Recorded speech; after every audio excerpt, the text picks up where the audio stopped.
ಸರ್ಕಾರಿ ನೌಕರರು ಕರ್ತವ್ಯದ ಸಂದರ್ಭದಲ್ಲಿ ಸರ್ಕಾರದ ಮಾರ್ಗಸೂಚಿಯಂತೆ ಗುರುತಿನ ಚೀಟಿ ಧರಿಸುವುದನ್ನು ಕಡ್ಡಾಯಗೊಳಿಸಿ ನಿಯಮ ಉಲ್ಲಂಘಿಸುವವರ ವಿರುದ್ಧ ಕ್ರಮ ಕೈಗೊಳ್ಳುವ ಕುರಿತು ಕರ್ನಾಟಕ ರಾಷ್ಟ್ರ ಸಮಿತಿ ವತಿಯಿಂದ ಜಿಲ್ಲಾ ಅಧಿಕಾರಿಯವರಿಗೆ ಮನವಿ ಪತ್ರ ಸಲ್ಲಿಸಲಾಯಿತು. Bureau report Chandrashekhar Nagnalli. ರಾಷ್ಟ್ರಪತಿ ಪಕ್ಷಕ್ಕೆ ಎಆರ್ಎಸ್ ಪಕ್ಷಕ್ಕೆ ಲಂಚ ಮುಕ್ತ ಕರ್ನಾಟಕ, ಭ್ರಷ್ಟಾಚಾರ ಮುಕ್ತ ಕರ್ನಾಟಕ, ಬಸವಣ್ಣನ ಕಲ್ಯಾಣ ಕರ್ನಾಟಕ, ಕುವೆಂಪುರ ಸರ್ವೋದಯ ಕರ್ನಾಟಕ, ಬಾಬಾ ಸಾಹೇಬರ ಸಮಾನತೆಯ ಕರ್ನಾಟಕ, ಹೆಸರಾಯಿತು ಕರ್ನಾಟಕ, ಹೆಸರಾಯಿತು ಕರ್ನಾಟಕ.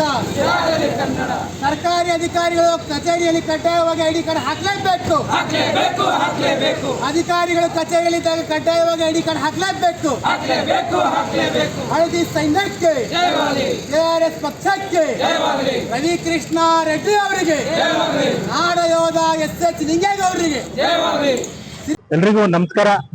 ಇವತ್ತಿನ ದಿನ ಮಾಧ್ಯಮ ಪ್ರತಿನಿಧಿಗಳ ಮುಂದೆ ಏನು ವಿಷಯ ಮಂಡಿಸ್ತಿದ್ದೀವಿ ಅಂದ್ರೆ, ಕರ್ನಾಟಕ ರಾಷ್ಟ್ರ ಸಮಿತಿ ಪಕ್ಷದ ವತಿಯಿಂದ ಕರ್ನಾಟಕ ಸರ್ಕಾರದ ಸರ್ಕಾರಿ ನೌಕರರು ಕಡ್ಡಾಯವಾಗಿ ಐಡಿ ಕಾರ್ಡ್ ಅನ್ನ ಧರಿಸಬೇಕಂತ ಒಂದು ಜಾಗೃತಿ ಅಭಿಯಾನ ಹಮ್ಮಿಕೊಂಡಿದ್ವಿ.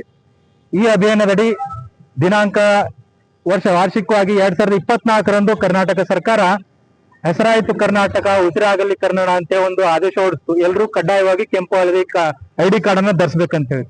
ಅದಕ್ಕಿಂತ ಮುಂಚೆಗೆ ಕರ್ನಾಟಕ ಸರ್ಕಾರ 2019ರಲ್ಲಿ ಕೂಡ ಆದೇಶ ಹೊರಡಿಸ್ತು. ಯಾಕಂದ್ರ ತಾವು ಎಲ್ಲ ಕರ್ನಾಟಕ ಸರ್ಕಾರದ ನೌಕರರು ತಮ್ಮ ಕರ್ತವ್ಯ ಅವಧಿಯಲ್ಲಿ ತಾವೆಲ್ಲರೂ ಕಡ್ಡಾಯವಾಗಿ ಐಡಿ ಕಾರ್ಡ್ ಅನ್ನ ಧರಿಸಬೇಕಂತ ಹೇಳಿ ಒಂದು ಆದೇಶ ಹೊರಡಿಸ್ತು. ಆದ್ರೆ ಈ ಯಾವುದೇ ಆದೇಶಗಳನ್ನ ಗಾಳಿಗೆ ತೂರಿ ಈ ಸರ್ಕಾರಿ ನೌಕರರು ಯಾರು ಕೂಡ ಪಾಲಿಸ್ತಾ ಇಲ್ಲ. ಸೊ ಇದನ್ನ ಜಾಗೃತಿ ಅಭಿಯಾನದ ಮುಖಾಂತರ ಕರ್ನಾಟಕ ರಾಜ್ಯ ಸಮಿತಿ ಪಕ್ಷ ನಾವೆಲ್ಲ ಸೈನಿಕರ ವತಿಯಿಂದ ನಾವಿವತ್ತು ಸಮಾಜ ಕಲ್ಯಾಣ ಇಲಾಖೆ ಜಂಟಿ ನಿರ್ದೇಶಕರ ಕಚೇರಿ ಮುಂದೆ ಏನ್ ಅಭಿಯಾನ ಹಮ್ಮಿಕೊಂಡ್ವಿ, ಅವ್ರಿಗೆ ಏನ್ ಮನವಿ ಪತ್ರ ಸಲ್ಲಿಸ್ತಾ ಇದೀವಿ ಅಂದ್ರೆ, ತಾವುಗಳು 15 ದಿನಗಳಲ್ಲಿ ತಾವು ಎಲ್ಲಾ ತಮ್ಮ ಕೆಲವು ಅಧಿಕಾರಿಗಳು ಮತ್ತು ಎಲ್ಲಾ ಕಾರ್ಯಾಲಯಗಳಿಗೆ ಒಂದು ಆದೇಶವನ್ನು ಹೊರಡಿಸಬೇಕು.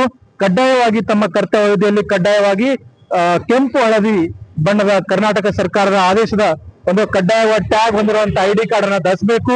ಅಕಸ್ಮಾತ್ ಧರಿಸದೇ ಇದ್ದಲ್ಲಿ ನಾವು ಸಾರ್ವಜನಿಕವಾಗಿ ಮಾಧ್ಯಮ ಪ್ರತಿನಿಧಿ ಮುಖಾಂತರ ಒಂದು ಬೈಟನ್ನ ಕೊಡ್ತಾ ಇದೀವಿ.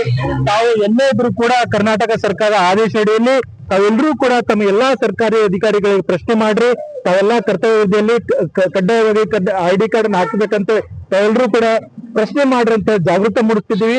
ಮತ್ತೆ ನಮ್ಮ ಜಂಟಿ ನಿರ್ದೇಶಕರಲ್ಲೂ ಕೂಡ ಸಮಾಜ ಕಲ್ಯಾಣ ಇಲಾಖೆ ಎಲ್ಲಾ ತಾಲೂಕು ಕಚೇರಿಗಳಲ್ಲಿ ಮತ್ತೆ ಎಲ್ಲಾ ನಿಟ್ಟಿನ ಕಚೇರಿಗಳಲ್ಲಿ ತಾವು ಆದೇಶ ಹೊರಡಿಸಬೇಕು.